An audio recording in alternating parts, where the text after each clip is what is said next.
Vice Minister Mard, Deputy Chief of Mission at the US Embassy, Ms. Pierangelo, Chairman of the Da Nang Province, CITES Management Authority of Vietnam, distinguished guests, friends and colleagues. We are most grateful to the Government of Vietnam and the Da Nang Province for hosting this first ever Pangolin Range States workshop, to the Government of the United States for co-hosting, and the US Fish and Wildlife Service for the generous financial support. I would also like to recognise the support that has come from many non-government organisations and the individual experts who are so generously giving this workshop the benefit of their time and expertise. We are delighted to lend our strong support to this event, which is dedicated to a lesser known but nonetheless extraordinary species that deserves to be in the spotlight. CITES is the preeminent global legal instrument for regulating international trade in wildlife, including pangolins. And all 8 species of pangolin have been included in Appendix 2 of CITES since 1975. 4 of the species occur in Africa and 4 in Asia. And in 2000, the Appendix 2 listing of the 4 Asian pangolin species was amended, and I quote here, "0 export quotas for specimens removed from the wild and traded for primarily commercial purposes." There is no such annotation for the 4 African species, and as such, international trade in wild specimens of these species can take place subject to meeting CITES' strict regulatory requirements to ensure that any such trade is legal, sustainable, and traceable. The troubling reality is, however, that all wild pangolin populations are now declining, and all 8 species are threatened to various degrees.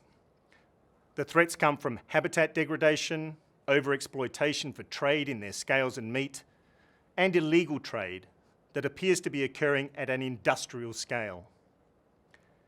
In light of these threats, at the 16th meeting of the Conference of the Parties to CITES, held in Bangkok in 2013, all range states of the 4 Asian pangolin species were requested to compile information on the conservation of and trade in Asian pangolins and of their efforts to address such trade.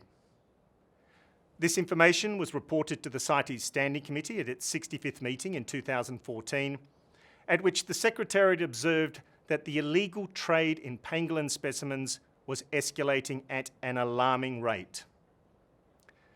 The Standing Committee subsequently decided to establish an intersessional working group which pays serious attention to the threats posed to both Asian and African pangolins. The challenges you will address over the coming days deal with distinct yet interrelated issues of biology, management and enforcement as they relate to pangolins. They include specific issues such as how to collect better data on population status to promote the conservation of pangolins, how to engage with suppliers and consumers to ensure that any international trade in pangolins, should it occur, meets CITES requirements and is therefore legal, sustainable and traceable, and how to prevent unsustainable trade in African pangolins and to combat the illegal trade from within and between both Asia and Africa. The participants gathered in Da Nang today come from across all African and Asian range states. Together with the participating experts from both within and outside of government, we have the best qualified people on the planet assembled in one place for 3 days to help us arrive at solutions to these challenges. And I do hope you make best use of this unique opportunity.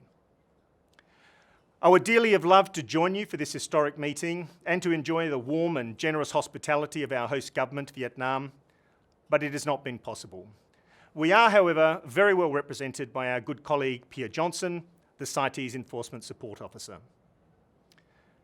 Let me close by again expressing our deep gratitude to the governments of Vietnam and the United States and all participating NGOs and experts for giving pangolins the attention and the profile that they deserve. And we all eagerly await your conclusions and recommendations. I thank you.